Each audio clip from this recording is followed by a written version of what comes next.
নজর রাখবো পরবর্তী সংবাদে। রাজ্যের আইন শৃঙ্খলার অবনতির প্রতিবাদে এবার সিআইটিইউ নামলো গণ অবস্থানে।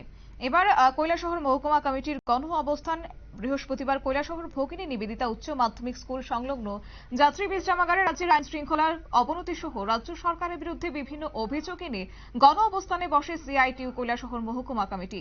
গণ অবস্থানে উপস্থিত ছিলেন সিপিআইএম জেলা সম্পাদক কৃষ্ণেন্দু চৌধুরী, ছিলেন মহকুমা সম্পাদক বিশ্বরূপ গোস্বামী, সিআইটিইউ মহকুমা সম্পাদক অঞ্জন রায় প্রমুখ। গণ অবস্থানে বক্তব্য রাখতে গিয়ে সিপিআইএম জেলা সম্পাদক কৃষ্ণেন্দু চৌধুরী বলেন, রাজ্যে প্রতিনিয়ত অবনতি হচ্ছে আইনের শাসন।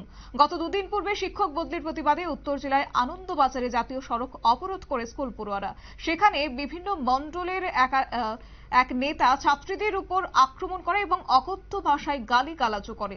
এই বিষয় সম্পর্কে আজ তুলে ধরে আইন শৃঙ্খলার অবনতি নিয়ে এক প্রকার সরব হয়েছেন সিআইটিইউ। কি রয়েছে বিস্তারিত বিষয় শুনুন। যে ব্রোজার ব্যবহার করা হয়েছে সেই ব্রোজার শ্রমিকের কোনো দোষ নয়। যে ব্রোজারের মালিক তাকে আপনি গ্রেফতার করুন, তাহলে পরে কোথার থেকে কোন চক্র করিয়েছে সেটা বেরিয়ে আসবে।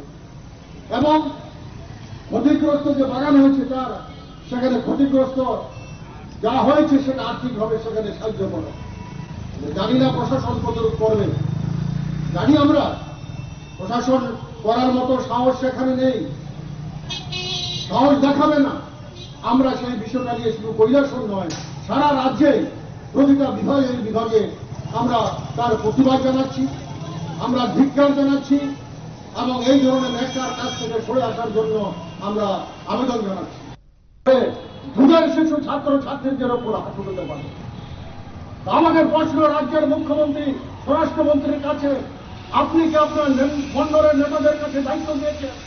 তাহলে আরক্ষা দপ্তর উঠিয়ে দিন। রাজ্য সরকার ডিজি, এসপি, ওসি, এসডি তো দরকার নেই, আপনার মন্ডলের সবাইকে দায়িত্ব দিয়ে দিন। ডিপিএসসির মাধ্যমে চাকরি হয়েছে, উনি চাকরি মেলা করছেন।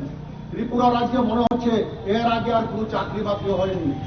এই বিজেপি সরকার আসার পর 18 পর থেকে আপনারা শুনলেন ওনার বক্তব্য। তবে এছাড়াও কৈলাসহরে দিনের পর দিন চুরিকাণ্ড, রাতের অন্ধকারে আভোগ্য মূর্তির ভাঙচুর সহ জগন্নাথপুর চা বাগানে রাতের অন্ধকারে চা বাগান উপড়ে ফেলে দিলেও এখনো পর্যন্ত পুলিশ প্রশাসন কাউকেই গ্রেপ্তার করেনি।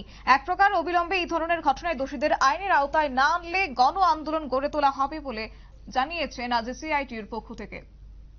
নিয়ে নিচ্ছে ছোট্ট একটি বিজ্ঞাপন বিরতি, সঙ্গে থাকুন।